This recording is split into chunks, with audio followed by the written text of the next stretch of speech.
I'd like to call to order the City Council meeting for the City of Highland Park, Illinois, December 12th, 2022. Will the clerk please call the roll? Councilmember Tapia. Present on the phone. Councilmember Stolberg. Here. Councilmember Stone. Here. Councilmember Bloomberg. Here. Councilmember Holloman. Here. Councilmember Littlewer. Sort of. Mayor Rotering. Here, we have a quorum. We are so sorry that 3 members of the council are out with an illness this evening, hence we are masked. Thank you all for joining us.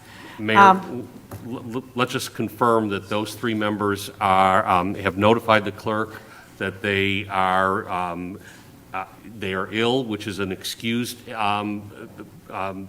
exception to the Illinois Open Meetings Act that allows them to participate remotely, so long as we have a quorum present here at City Hall, which we do. Or a family emergency. Or a family emergency, one of the two. They're both legitimate reasons. They're all legitimate reasons. Right. Please confirm that you recognize their voices and that they can be heard so that they can participate fully, including voting in this meeting. And so I do recognize their voices. I've been in touch with each of them, and they will be participating via telephone due to an approved excuse. Great, thank you. Yes, We're still operating under an emergency order so that it wouldn't matter. So the governor still has an emergency declaration in place, but the mayor is not declared an emergency. So we are not under the COVID rules, but we are operating under the otherwise applicable exceptions to the Open Meetings Act that allows for remote participation for certain legitimate reasons. Okay, thank you. thank you. Okay, with that, let's all rise for the Pledge of Allegiance. I pledge allegiance to the flag of the United States of America and to the republic for which it stands, one nation, under God, indivisible, with liberty and justice for all.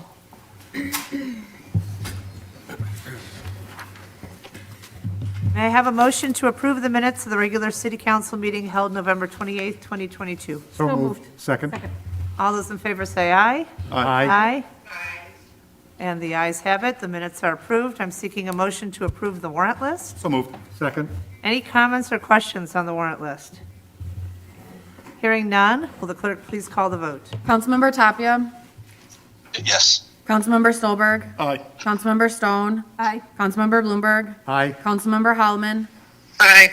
Councilmember Littlewer. Aye. Mayor Rotering. Aye, 7 ayes, no nays, and the warrant list is approved. We will now move on to the report of the mayor.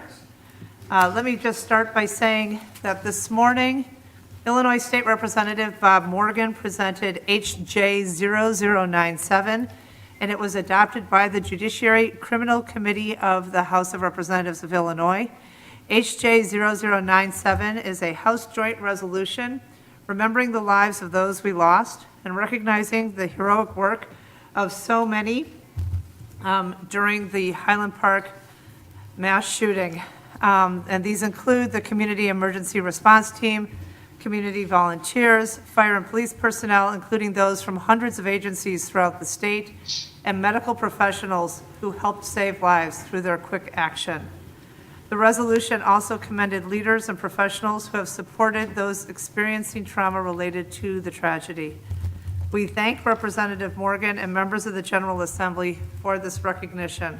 Furthermore, we appreciate that Representative Morgan is our ally and understands that every day that passes without impactful action is another day that more lives will be lost or changed forever. The resolution can be found at our website, cityhpil.com, or on the Illinois General Assembly's website at ilga.gov. Thank you, Representative Morgan. Continuing on with the report of the mayor, the City of Highland Park has 18 commissions, boards, and advisory groups with volunteer citizen members who are appointed by the mayor with the City Council's consent. These organizations were formed to provide guidance to the City Council and to adhere to existing municipal regulations. Members of the city's appointed bodies serve term lengths that coincide with the calendar year. Coinciding with the beginning of 2023, I am recommending the following appointments and reappointments and seeking the consensus of this council. I will read the groups and the names, and then I will ask for a motion regarding all of those on the list. Board of Fire and Police Commissioners, Evan Witkowski, Business and Economic Development Advisory Group, appointment to Chair Josh Nanis, appointment to Vice Chair Christopher Falcon, reappointment Erwin Bernstein, Kenneth Latimer, Stephen Miller, Lee Rosenberg, Catherine Wiswald. Cultural Arts Advisory Group, reappointments Gerald Eisenberg, John Blaine, Marika Rudy, and the appointment of Amy Kirsten Bruno. Housing Commission, appointment to Chair Brad Dennison, appointment to Vice Chair Isis Fernandez Sykes, and appointment Sherry Ferris. Human Relations Advisory Group, reappointment Janaea Harris, Terry Tiersky, Lori Flores Weiskopf, and appointments of David Buzard and Renee Facchini, Ian Jazanoff, and Jeremy Rosen. Library Board of Trustees, reappointment of Carol Wolf and Rob Olean, appointment Richard Bassifin, Rebecca Nathanson, Peter Zotos. Plan and Design Commission, reappointment of Stephen Kirch, appointment of Daniel Mantis. Sustainability Advisory Group, reappointment of Kelly Nichols, Michelle Kramer, Tatiana Papakos, and appointment of Leslie Herzog. Transportation Advisory Group, appointment to Chair Jessica Hector Shue, appointment to Vice Chair Dan Rubin, reappointment Dan Rubin, appointment Jessica Scott, and Scott Weisberg. Zoning Board of Appeals, appointment to Chair Kevin Cullither, appointment to Vice Chair Jamie Bay, appointment Jonathan Trushansky. Do I have a motion to approve these appointments? So moved. Second. And I can do that by just voice, Yes. all in favor, say aye. Aye. Aye. And I just want to thank all of those people for their volunteerism, for serving on behalf of our community. We have great opportunities for citizen engagement and look forward to hearing from all of you. Thank you so much for joining us tonight, Doctor. We appreciate you being here. Thank you. Continuing on with the report of the mayor. Monday, January 16th, is Dr. Martin Luther King Jr. Day of Service, presented by the City of Highland Park Human Relations Advisory Group and the Park District of Highland Park. This annual event is an opportunity for all of us to come together in celebration of Dr. King's legacy through service to others. I have a proclamation I will share with you. Whereas Dr. Martin Luther King Jr. devoted his life to advancing equality, social justice, and opportunity for all, and Dr. King's teachings can continue to guide and inspire us. And whereas the King Holiday and Service Act, enacted in 1994, designated the King Holiday as a national day of volunteer service, and since 1994, millions of Americans have been inspired by the life and work of Dr. Martin Luther King Jr. to serve their neighbors and communities on the King Holiday. And whereas the city's Human Relations Advisory Group and the Park District of Highland Park will sponsor its 14th annual Martin Luther King Day of Service on Monday, January 16th, 2023, at the Recreation Center of Highland Park, 1207 Park Avenue West, from 10 a.m. until 12:30 p.m. And whereas the Day of Service event honors the memory of Dr. Martin Luther King Jr. and is a community collaboration for a day of action, it features purposeful service projects and entertainment to engage all ages. And whereas Highland Park residents will join thousands of Illinois residents commemorating the significance of Martin Luther King Day by performing community service that benefits communities and neighborhoods and provides a fitting memorial to the life of Dr. King.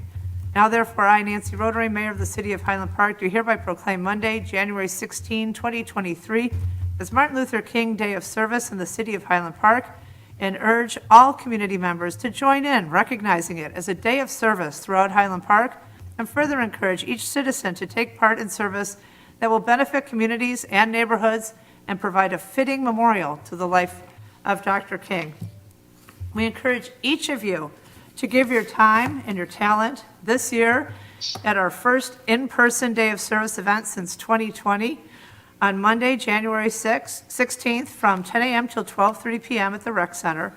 The event features a keynote address on unity in the community by Gabrielle Cummings, president of Highland Park Hospital, and a dance performance by Deeply Rooted Dance Theater. Guests are also invited to participate in a wide variety of service projects facilitated by local organizations, including making Valentines for veterans, bookmarks for books, friendship pins, dignity bags for the homeless, thank you notes for first responders, and more. Following the in-person event, there will be a drive-through donation event from 12:30 till 2. Event details, service vendors and projects, and a list of donations requested will be posted to cityhpil.com/MLK as information becomes available. Looking forward to seeing everybody there on January 16th. Other business. We are so pleased to welcome Vice Chair Lori Levin and Executive Director Terry Olean of the Highland Park Community Foundation, who are joining us this evening to share information on the 2022 grant-making program. We as a city are especially grateful to HPCF for their tireless work to support our community in the aftermath of the shooting, most notably in the management and distribution of the July 4th Fund. Now we'll hear your presentation, and then we'll have a couple of questions possibly. Thanks. Thank you. Thank you for having us here. I am Terry Olean, the Executive Director of the Highland Park Community Foundation. Lori is the Vice Chair. Unfortunately, our Chair, Betsy Brent, is out of town, and she deeply regrets not being able to be here tonight with us. Many words come to mind when we think about our 30th year anniversary. I think we would all agree that first and foremost comes tragedy. With that, 2022 will forever be remembered as the year of the horrific July 4th mass shooting. And with that, we will always remember the lives lost, those who sustained physical and non-physical injuries, and how the shooting impacted our entire community. We will also always remember the bravery of the first responders and the incredible leadership of the city in the days, weeks, and months following the shooting. How neighbors looked out for each other and helped each other. The children's lemonade stands and the jewelry that was beaded and sold. The donations that we received from individuals and businesses near and far, and the countless fundraisers that were organized to raise money to help victims, the families, and the organizations that were helping victims and other members of our community. We will forever be grateful for the monetary and emotional support they all provided to bring comfort and help those most in need. Okay, we won't dwell on it, but here's an overview of the two funds that the foundation created to accept monetary gifts to help those who were impacted by the shooting. The first was the Highland Park Shooting Response Fund, which we opened on July 5th and closed on October 7th. $5.8 million was raised and fully distributed. 90% of that, which is $5,225,102, was distributed to individuals who were physically injured and families of the deceased. 10%, or $580,025, went to organizations. The second fund was called and is called the July 4th Recovery Fund, which we opened immediately on the close of the response fund to accept donations for organizations to enable them to address the continuing needs related to the shooting. We have already received donations of over $200,000. People care and still want to help. With this being our 30th anniversary, there is no question that those helping those in need is not new to us. In 2022, we provided more help than ever, not just through the July 4th funds, but also through the annual grants we awarded. And tonight, we present you with a brief overview of our 2022 annual grants, the process, and the awards. As in the past, our grants process began in May when we reached out to and encouraged all previous grant recipients and approved new applicants to apply for a grant.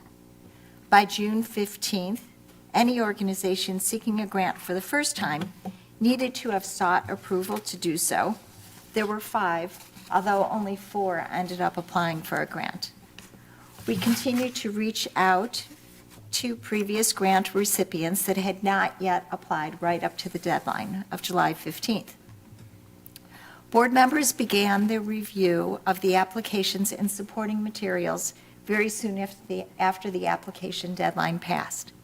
They also contacted all of the applicants to discuss their needs and grant requests, gain a better understanding of what was currently happening within the organization, uncover any concerns, and identify any issues that may have arisen since the grant applications had been submitted. They then prepared application summary sheets for use during cohort and full board meetings. And board members also completed a complete review of each applicant's financial documents. Board member cohort meetings took place between August 8th and August 29th. Each cohort was given 1 to 3 categories of applications to review, discuss, and provide funding recommendations. And we have 6 main categories altogether for funding. Education is the first, which is broken down into early childhood, K-12, and general education. Human services, which includes counseling, food insecurity, substance abuse and prevention, and a general category.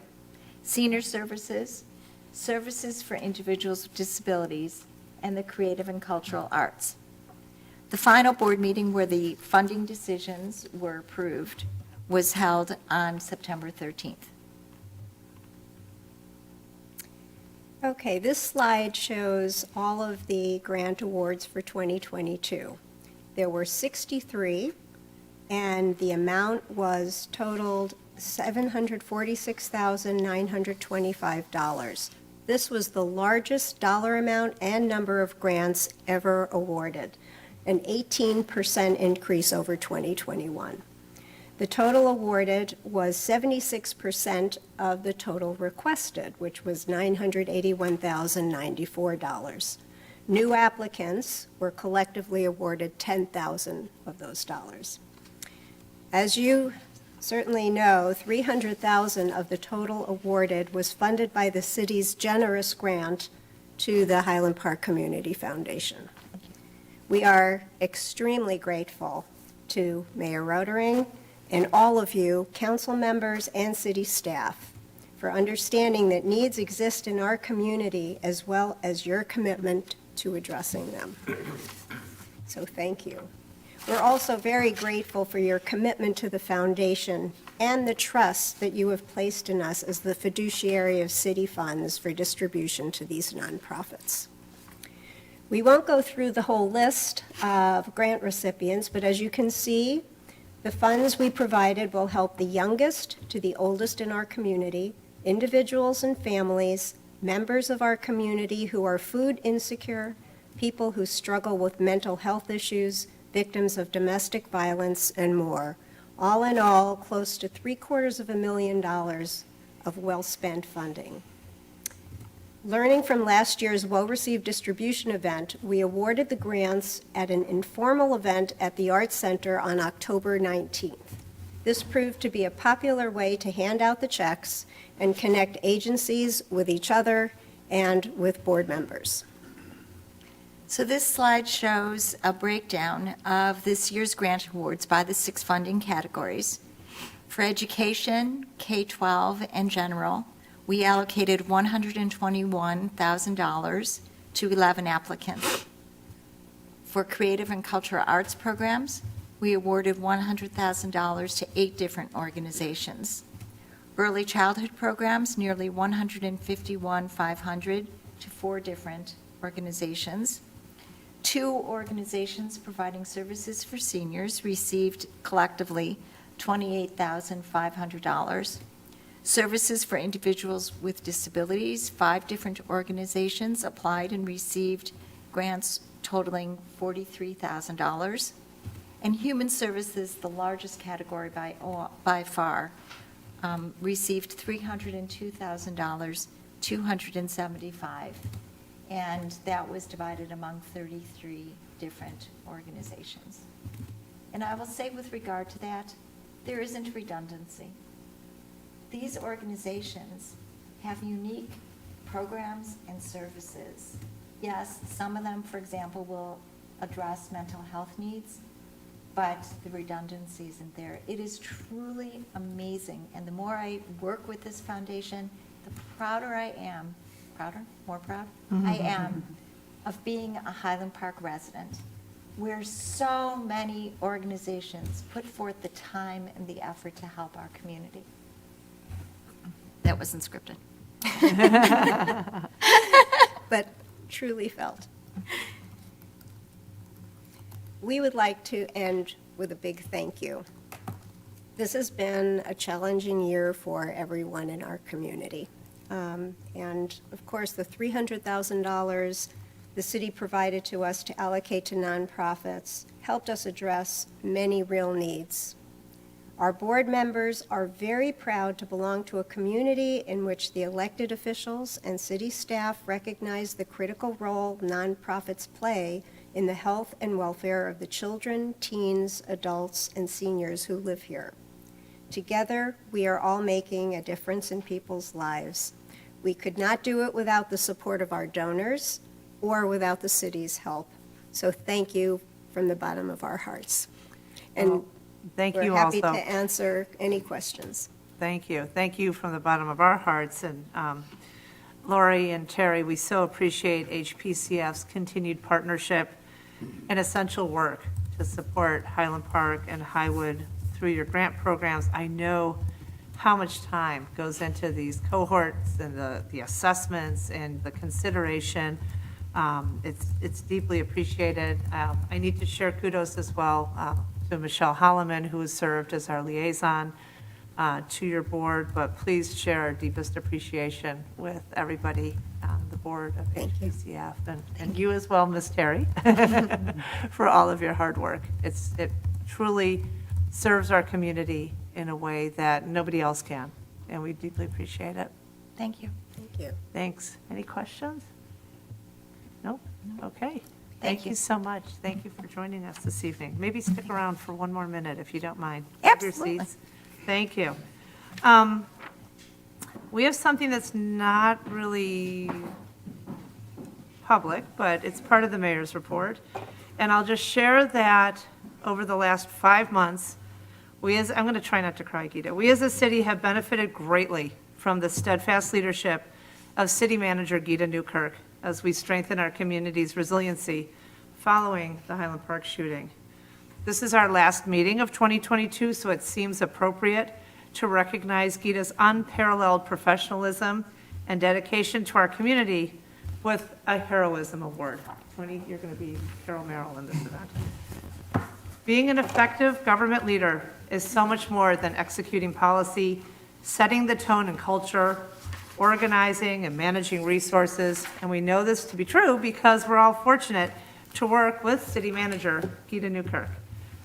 Now, she looks like she's 15, but Gita has 30 years of municipal government experience and has spent a decade becoming part of the fabric of Highland Park with her contagious positivity, her high standards, and her deep ability to empathize with individuals while recognizing the dignity within each person. She is a coalition builder. She exemplifies our shared values. She is our proverbial North Star.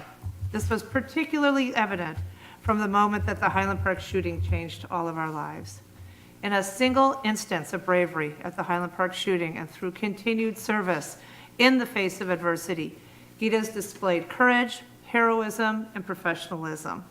The courage she displayed at the parade was selfless and extraordinary as she put her life on the line to save others. And I don't know if everybody in this room knows, but when we got news that a shooting happened, as the council moved to evacuate the parade route, Gita ran back and saved people's lives. She, with her bare hands, helped people who were in the process of bleeding out not lose their lives.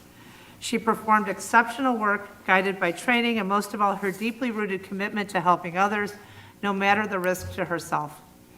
Without missing a beat, she went on to mobilize and coordinate staff and government and agency partners while simultaneously provided trusted and accurate information to elected officials at all levels of office and offering a steady hand for the greater community.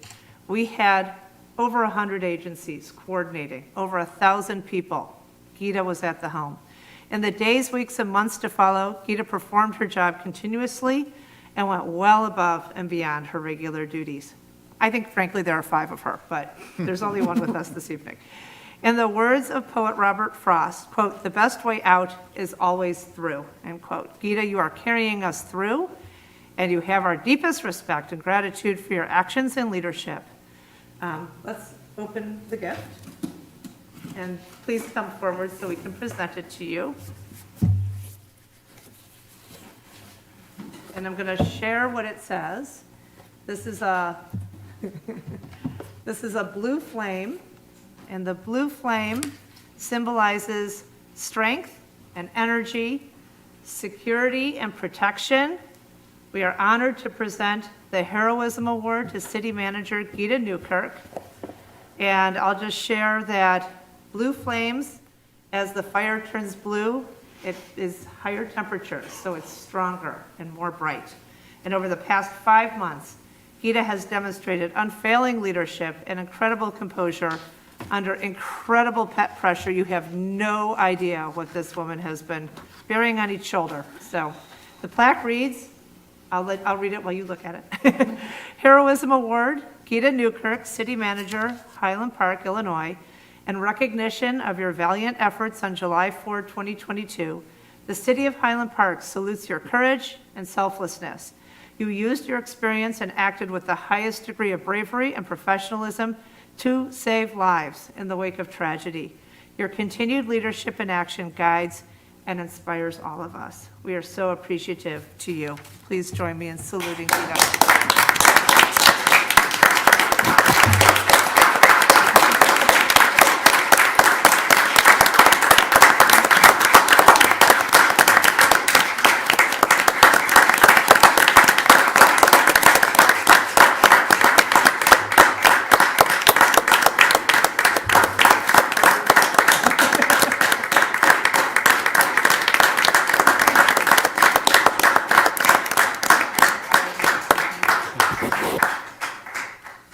I think our council members may have some brief remarks, and if not, we will. Do you? Yes? Sure. No? Okay, Adam, you'll start us? I'll try not to cry too, Gita. I joke with you all the time about your sleeping bag in the city manager's office, because there's no way that any one individual can do what you do on a regular basis, let alone what you spearheaded through an unimaginable tragedy. I remember before the parade talking to you and your kids, and my kids were right underneath the shooter. And the fact that you ran to help people instinctually just says everything about who you are as a person, not even your commitment to our city. You're just amazing at every level, and I am fortunate to work with you, so thank you. Thank you. Thank you. Kim? It's during times of challenge that a person's strengths shine through. And on July 4th, it was immediately clear to me how fortunate we are to have you as our city manager. Gita, you chose the right people to lead the city. You have fostered relationships and built a team that really works well together. And those decisions made all the difference in the city's response to the events at the parade. The efforts of our staff were truly heroic. And the seamless ability to work together as a team meant that the response was fast and well coordinated. In the days following, you acted with compassion. You are one of the most organized leaders that I know, and your ability to work in collaboration with so many agencies and experts at all levels of government has been amazing. And you've really made sure that Highland Park is doing the best that we can to support our residents. I'm really thankful to have you as our city manager. Tony? I've been a resident of Highland Park for 60 years. I don't know anybody who has displayed greater devotion, greater heroism, or care for our community. there's a saying that you express occasionally that is so true. You've got our back, not just the city council, but the entire city of Highland Park. Thank you. Thank you. Michelle Holloman would like to speak. Yes, and I apologize for being on the phone. But wanted to just say briefly, during an exceptional year, Gita's exceptional performance has brought a measure of sanity, hope, and strength to our community. Gita has always done her job extremely well, and the past 3 months showed us that she also does her job well during what can only be described as extreme circumstances. In the immediate aftermath of the shooting, Gita worked to ensure that all departments and personnel had the resources and support they needed. She made sure that the community had the information they needed, and the relationships that she established with staff ensured that they were willing to take on whatever tasks were needed, regardless of their job descriptions. She became a central figure in a multi-agency response and managed personnel from federal down to the local level. She ensured that law enforcement first and foremost had the tools they needed to apprehend a criminal. She made sure that first responders received the care they needed as a follow-up to horror and tragedy. And she made sure that when the time came, our community reopened to a beautifully, even miraculously, restored downtown area. Gita has balanced a multitude of issues with memorials, victims, agencies, and organizations, each with their own agenda and needs, and done so with professionalism and care. Long after this is over, we will look back and marvel at how we managed, and at the center of that answer will be Gita. We owe her a great debt of gratitude and appreciation for the grace she displayed and for the outstanding humanity she shared. Thank you, Gita. Thank you. Councilmember Annette Lidower would like to speak. Sure. Trying to put her towards the mic. Thank you. Gita, you've been a support to all of us as a council, staff, community, and beyond. Your rigor, your energy, your unwavering, upbeat attitude in the face of the worst diversity anyone could imagine is really beyond comprehension. When people say we lead by example, that it's you we have in mind. You know, there wasn't one hero in all of this tumult that faced our community, but amongst all the heroes that were there, you still stood above and out above all of them. So we thank you beyond measure for all you've done for everyone in this community, again, and beyond, and for us personally. Thank you. Thank you. And Andres Tapia would like to share comments as well. Yeah, Gita, there's a expression in Spanish, al mal viento buena cara, which means against the strong bad wind, a good strong face. And that's exactly what you demonstrated through your leadership. You projected strength, you projected optimism, you projected hopefulness and practical help for the city, for the residents, for your staff. And, great leaders make everyone that report to them do their best through the selection of the right talent, through their preparation, through their coaching, to the performance management, and then the moment of crises, to the direction that you give them and how they respond. And your staff, not only did you display the strengths of a strong leader in your direct actions, but your staff reflected those very qualities as well. And that's what the city needed in that moment of the bad storm. And finally, I'd like to just praise the investments that you've made in partnerships with our city community partners within Highland Park, as well as with, your counterparts in the city around us. In the moment of great need, they responded because of their respect and admiration for you and for the investment you made in all those relationships. And when the moment counted, they were there for us. And that was also due to the investments of great time and relationships you made with your staff as well as with our partners. So thanks, Gita, for all that you've done for our city. Well stated. Thank you so much. I usually don't get overwhelmed, but I am. Truly, this means so much to me, and I can't express enough how much it is truly my pleasure and my privilege to work with all of you, every single one of you.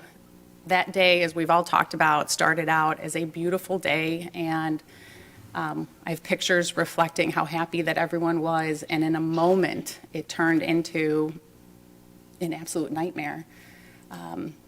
My son was with me, as you all know, and of course, I was worried about his safety, but we are all family, and so was it smart to run back in the hot zone? No, it wasn't really smart, but it was instinctual, and really, all of you give me strength. I was there with both chiefs, I was there with our first responders, and we had a job to do, and we knew what needed to be done.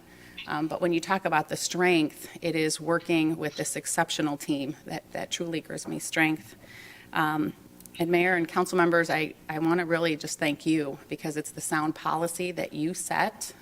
It's your leadership of this community, and the world watched all of you, and particularly Mayor Rotering, and looked to us as a community, as a leader of when tragedy happens of this nature, this is how a community should respond.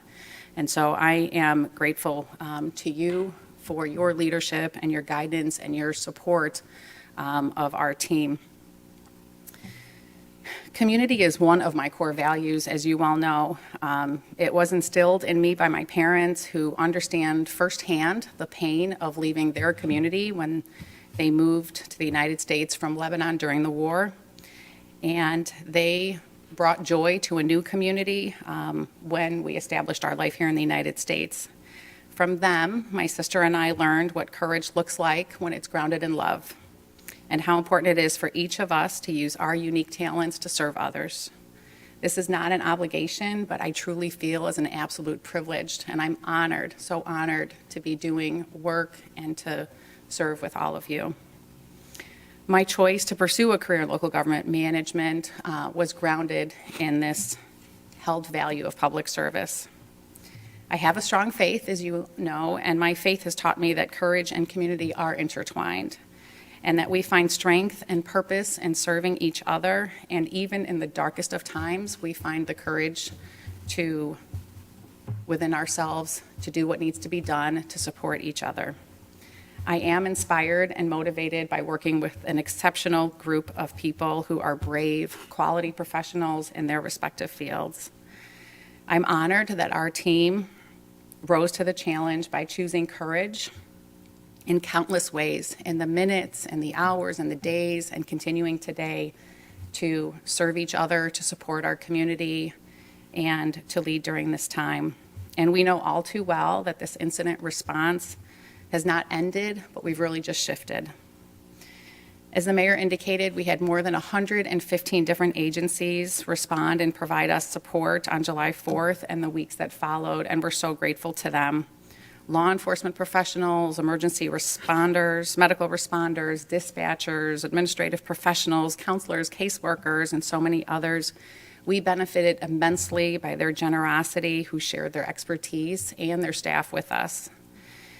And we talked about our partner agencies. We are so grateful to them because they rallied along with us in the aftermath of this tragedy, and we're grateful for their ongoing assistance, which continues today.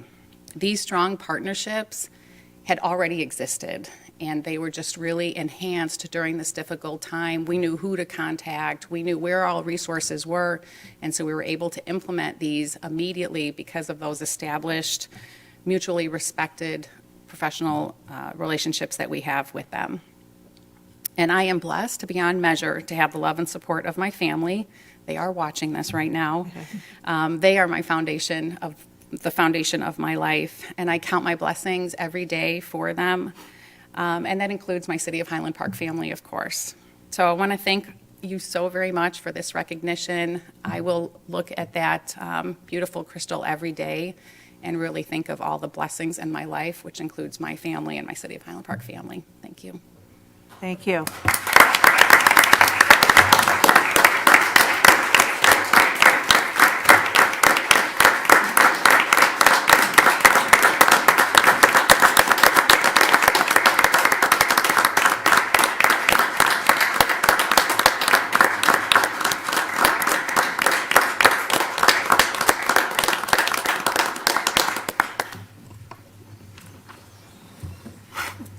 So, any business from city staff? Yes, we do. I'll keep this back on, you can hear me. We have just two updates. Mayor, on November 1st, we hosted an open house for the public as well as impacted residents that live along Cary and Sheridan at that image that you see there. And this pertained to discussion of the creation of a Cary Avenue sidewalk as evidence there. This sidewalk was meant, as it was proposed, it was meant to serve as an extension of the pedestrian bridge leading to the anticipated sidewalk along Sheridan Avenue. We heard from the residents that live there who expressed a number of concerns with that sidewalk, the impact to trees, the changing of the streetscape, the right-of-way, notably changing the appearance of the narrow residential street and taking into consideration also that there is minimal pedestrian traffic in that area. I followed up one-on-one with each elected official, and there was support to not proceed with the sidewalk along Cary Avenue. And so we have followed up with IDOT in that regard. And so Sheridan Road is still continuing with the preliminary engineering, but we will remove from the scope of the project the creation of the Cary Avenue sidewalk. And so just wanted to talk at this public meeting, see if there are any questions about that. And then we will also follow up with all the impacted residents and update our website accordingly as well. So one question that continues to come up is, will there be a crosswalk at the end of Cary or in that vicinity for folks who are walking down the street now instead of down the sidewalk, with huge concerns about the safety and what steps could be taken? I'm presuming people will cross there.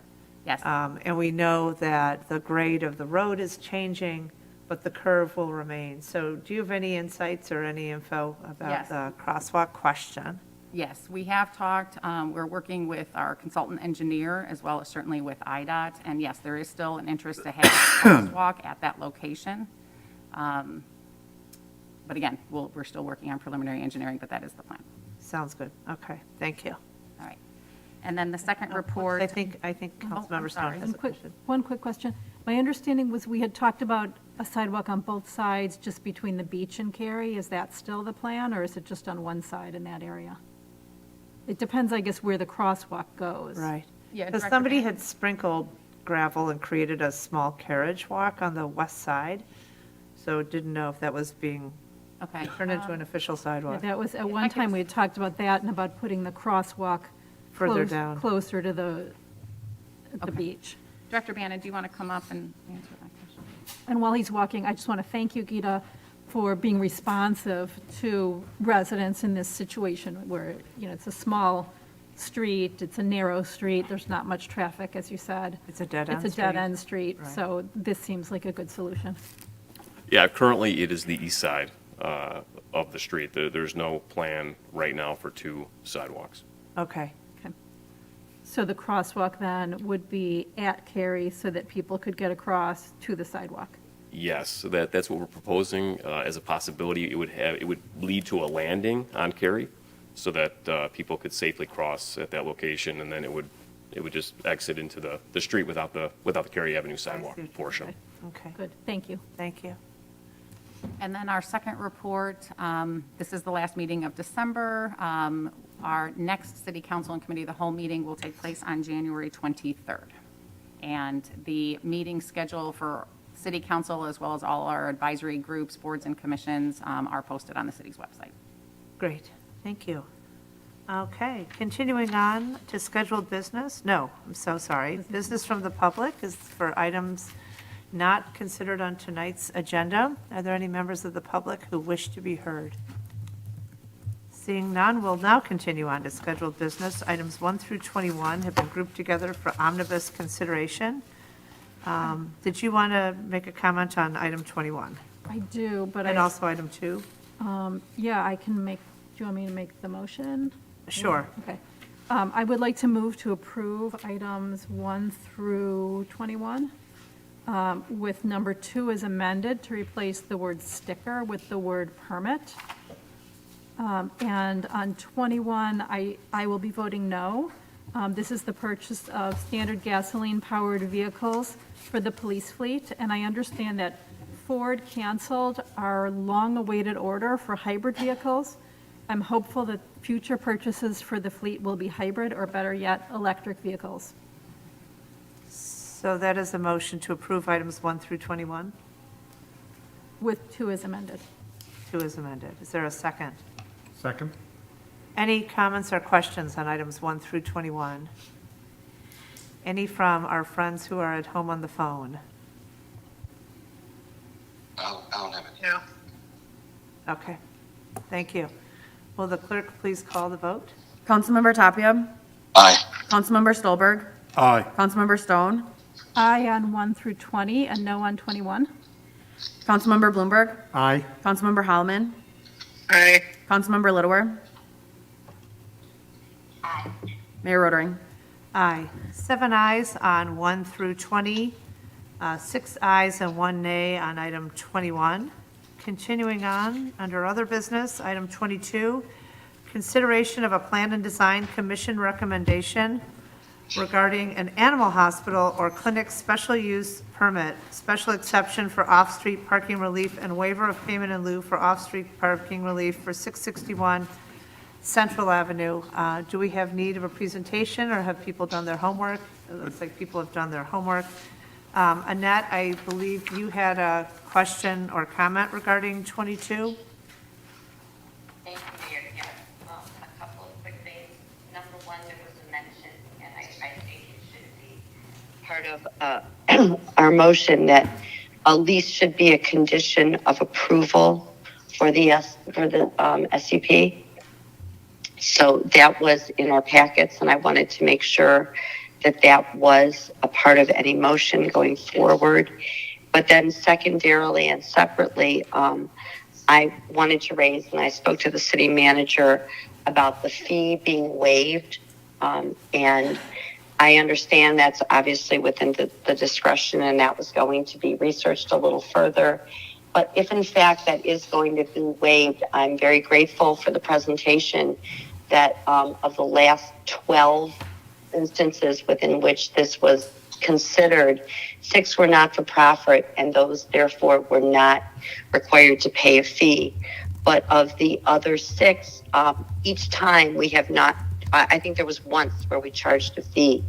And if in fact we're not going to abide by this, I think it should be reconsidered, and I just don't think it should be a part of the ordinance if in fact we're not going to enforce it. So I just like this, the commission to look at that ordinance more closely to determine whether we should still retain that as part of the code. And if not, then it should just be deleted, but I'd like it to be looked at in the future. Corporation Counsel. Those last 3 words, in the future, satisfied my concern. I assume Councilmember Litterer is talking about a future change. That's obviously not something that can be done tonight. So we'll have to deal with, we'll deal with today's petition the way the code is written now. And then we can have a conversation then- about whether there's right. interest to 4 or more to have a change Correct. going forward. Okay. Councilmember Stone. Yeah, I've got 2 quick questions. I wanted to just clarify, there seemed to be some back and forth in the public comments that were included in the packet about whether the loading and unloading would be at the front or the back of the property. I think the applicant mentioned, I was at the hearing, if I may, or the public, I think the applicant mentioned that all the unloading was going to be in the back, but that there would be some drop-off in the front. It was talked about what happens when the dogs get out of the car and have to do their business. I think the applicant had made a comment that they, once the animals come in, that's one of the first things they do is encourage them to go to the bathroom. But I believe they said that they would drop off in the back. So the customers will drop off in the back? If you could come forward and answer those questions, Because that'd it be great. sounded like it also said that the parking in the back would be limited to staff, so I was a little confused about that. And then I've got one other question. Hi, I'm Greg Gibson. Hi, this is Andres. Andres, just a minute, please. Yeah. we've got the applicant at the dais. Oh, got it. So if the question is regarding unloading of supplies for the business, that would be in the back. Okay. Customers and animals coming in will come in both from the front and back, primarily in the front. We're going to have 2 parking spaces in the back. But the loading of materials, which I think will be not that often, would be in the back. Okay, thank you. There was concern from one of the neighbors, I guess, about the access in the back and getting in and out of those parking spaces.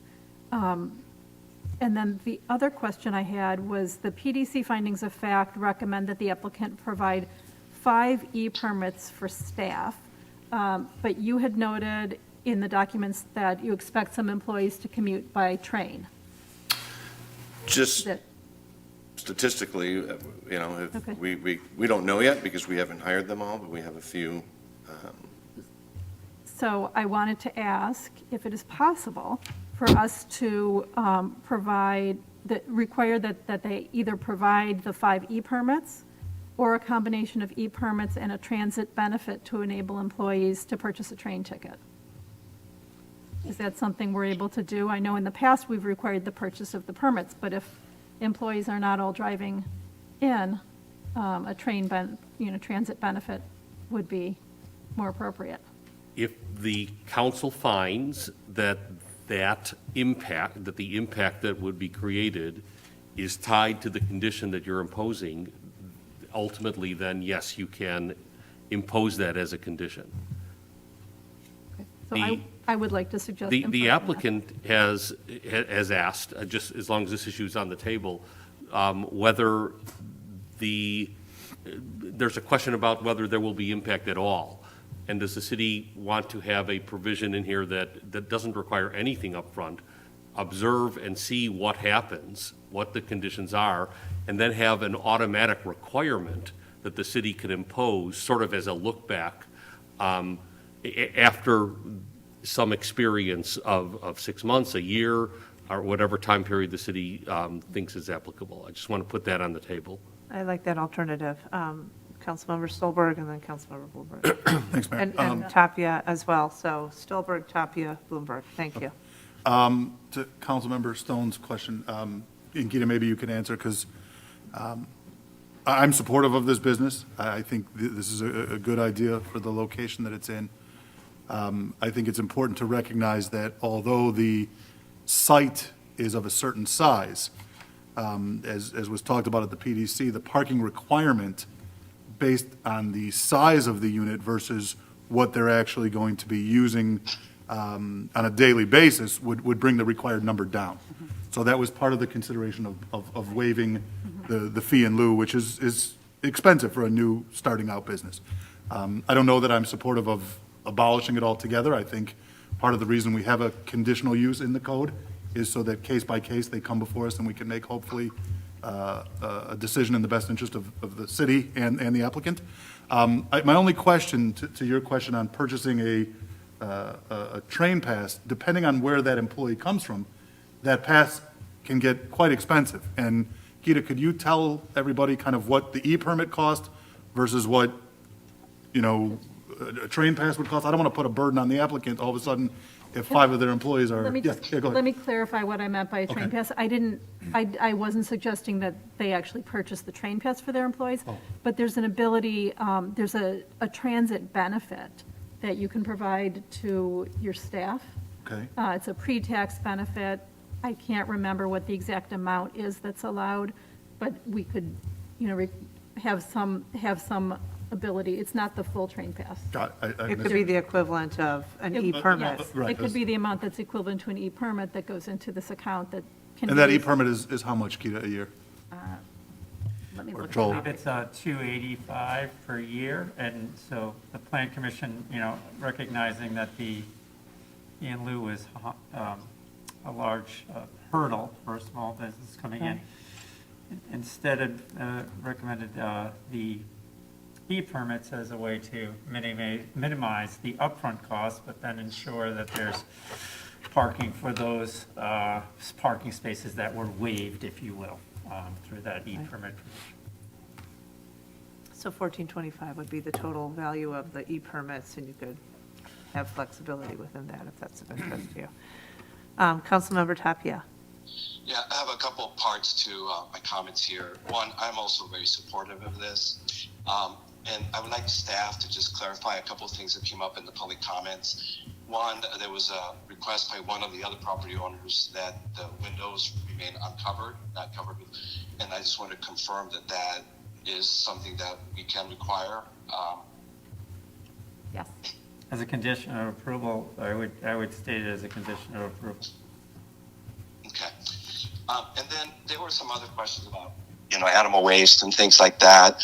And staff was very helpful to me to understand that there are other regulatory bodies in play here.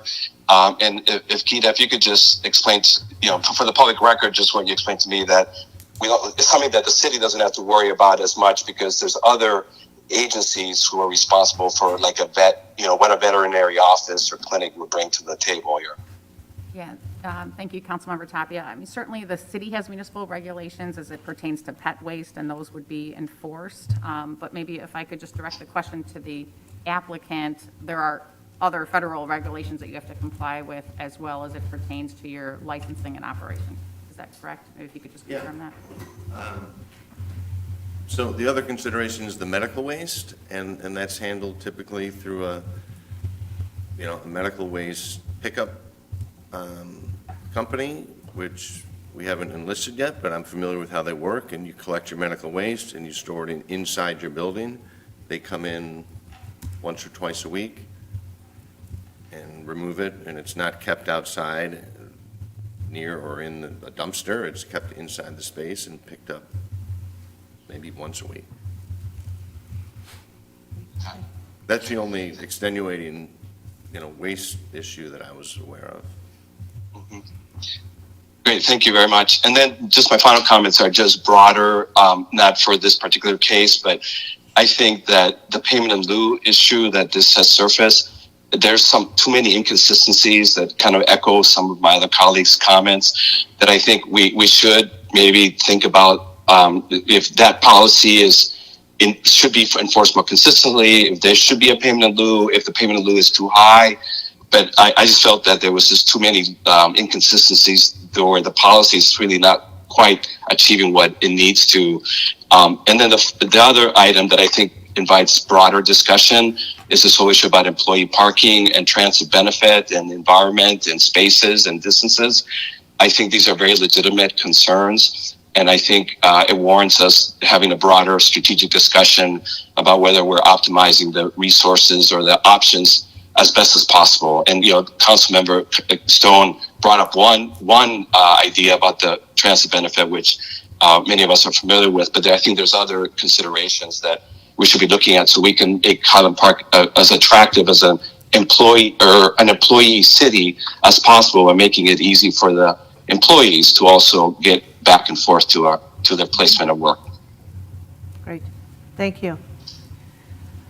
Councilmember Bloomberg. Just briefly, there were concerns expressed about animal waste and associated issues with running an animal hospital that were expressed in public comments. It's been my experience that these are not unusual concerns with similar businesses that have been allowed to open in Highland Park, and this has been managed well. Our code certainly requires that you pay attention to those things, and I know that you will, and I'm confident that you will. I think having this in the business district is beneficial to the community on the whole. I think it will hopefully attract a lot of foot traffic, if only to peek in the window and see what animals need to be rescued or helped.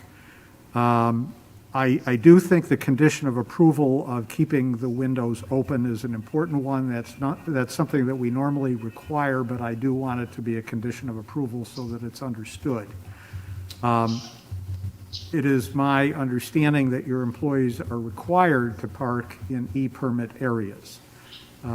So even though it's required, I would say that should be a condition of approval, and we're going to come back and revisit that and see if there is a parking issue that needs to be addressed more robustly. But until that time, I think that the code addresses that, and your responsibility as a business owner with those as conditions of approval will require that you discuss these things with your employees and make sure that that happens. Okay, so with that, I'm seeking a motion to ask our attorneys to draft final documents. I second, with those conditions of With, approval. with, You want to Is the way enumerate that those conditions? Councilmember Bloomberg just summarized it, is that part of the motion? could I ask, please, For the to clarify? enumeration, yeah. Are you saying, I understand incorporating into the condition of approval, e-parking, but you would also mention to be revisited later? Yes. So are we going to require the applicant to purchase 4, 5, 6 of these up front and then to be reevaluated? Or trust them that they will use these e-spots and come back? How do we, not that I believe you're not going to do it, but My inclination is not to require the applicant to purchase these at the outset of his business, that the condition of approval is that employees may only park in e-permitted spaces, and that we then revisit at some future date, perhaps a year, to be sure that there is, A, compliance, and B, not so much use of these spaces that they need to be paid for by the business. appreciate the clarification, I'm fine with it. And also windows. And that the windows be uncovered. Okay, Councilmember Stone? Would you be willing to include the possibility of a transit benefit at the same amount? I think that's reasonable to discuss depending on usage of the e-permitted spaces after a year. Okay.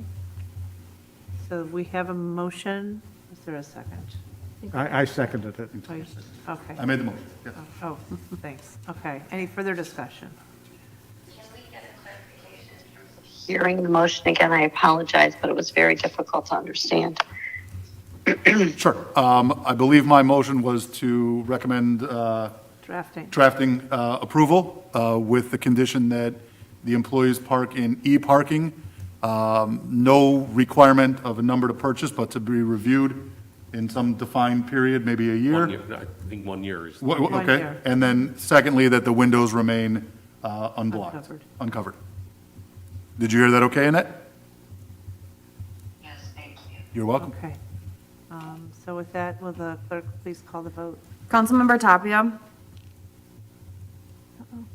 It's, remember, This is Andres, aye. Councilmember Stolberg. Aye. Councilmember Stone. Aye. Councilmember Bloomberg. Aye. Councilmember Holloman. Aye. Councilmember Littlewer. Aye. Mayor Rotering. Aye. 7 ayes, no nays, and so documents will be drafted, and we will see you in January, I presume? Yes. Right. Super, great. Thank you. Looking forward to having your business join us in the Central Business District. Thank you. Really excited. Thank you. Yes. And with that, I'm seeking a motion to adjourn the city council meeting. So moved. Second. All those in favor say aye. Aye. Aye. Thank you.